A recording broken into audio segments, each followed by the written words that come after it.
The Schedule tab provides both owners and employees with valuable information. The current schedule will appear by default for any published schedules.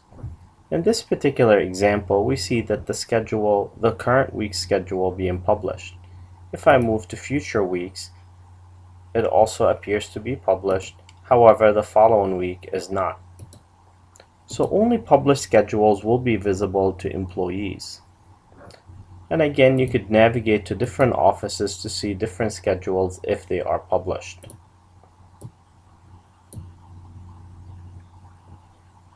To create a schedule, a manager could begin the process by selecting the Create Schedule sub-navigation. A manager will only be able to see the offices that they are assigned to.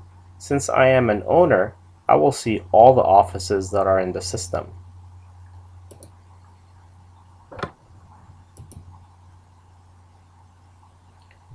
Creating a schedule can be a tedious process. However, in Calibrate, we've tried to incorporate some features to make this process a little bit simpler. To eliminate having to deal with the hours of availability as well as projection information, we have integrated a lot of this information in this screen. If you hover over any employee's name, you could very easily see their hours of availability. Since we're out of tax season, you will not be able to see the projection information in here. However, if you hover over the date, you will be able to see the projection information that Liberty provides for you that were entered in the system. You could simply enter a scheduled hour by clicking on the O links and selecting the hours from the menu. You will do this for the beginning and ending time. You could also click on your keyboard to select an end and a beginning time. If the hours that you enter are outside of the scheduled availability for the employee, it will give you a notification. You could still click OK here to apply these changes, but it gives you a notice of such items. If the employee uses similar hours throughout the week, you could copy the information from day to day by clicking on the arrow pointing to the right.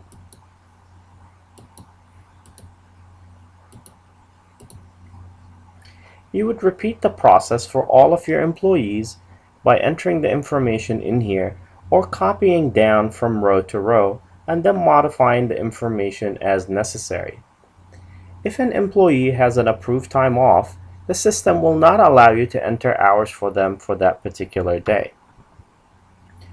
A nice tool that you could also use: throughout various times in the year, you will have relatively similar schedules. So that will allow you to copy your previous week onto this week and then update the information as necessary. To do that, you will click on the arrow copy sign on the top right corner of the screen. It will warn you that doing so will update all the information that you have on the page.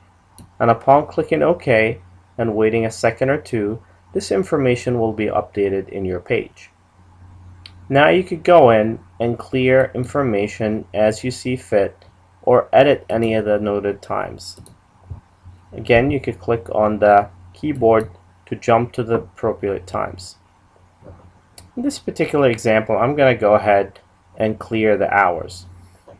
Also note that the staff hours noted on the top are for your employees such as tax preparers, managers, general managers, as well as receptionists, and the lower part of the page will show your marketers and your B2B.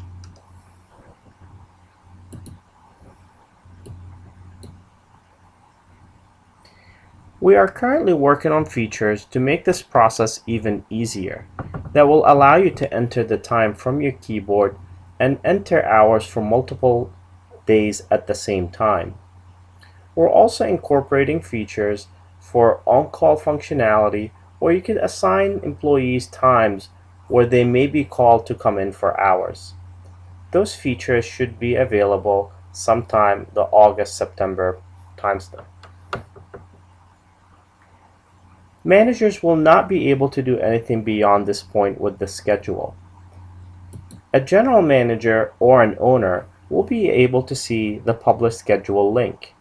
And from what you can see here, it will allow the manager or the general manager, the general manager or the owner to publish the schedule after reviewing it with a simple click on the date for the particular office.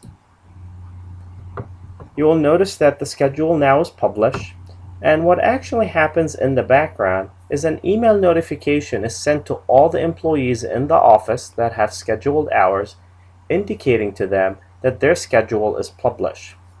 This is a huge time saver, as it will save you time from having to call or answer calls from employees about if the schedule is up.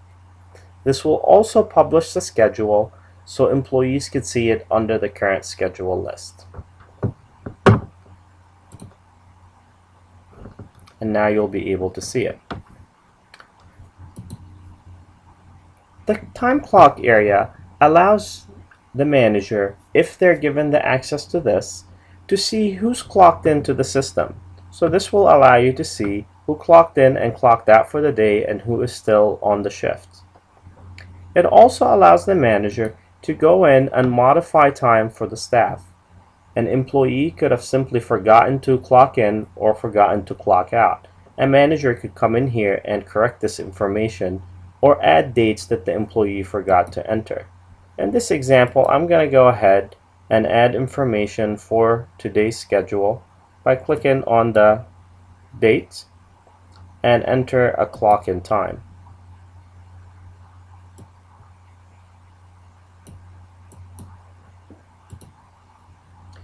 Now the employee is clocked in. That will allow them to clock out when the shift is over. You could also add times for prior weeks or prior dates if needed by simply selecting the prior dates from here as well. And you could do this very quickly for all of your employees by simply clicking on their information and adding it on this page. In this case, we are clocking in as well as clocking out the employee for a given date. A key distinction in the system here is that the system recognizes if the employee actually did click on the clock in and clock out versus a manager going in or a general manager going in and making this modification. When we look at reports, you'll be able to see that manually modified information by a general manager, or an owner will be displayed in red. This allows you to see if managers are overusing this feature, which will give you the right to go ahead and disable this feature from them to force the employees to clock in and clock out appropriately. The time card area allows the person that is logged in to see their clocked in and clocked out hours for the week. This concludes the schedule tutorial.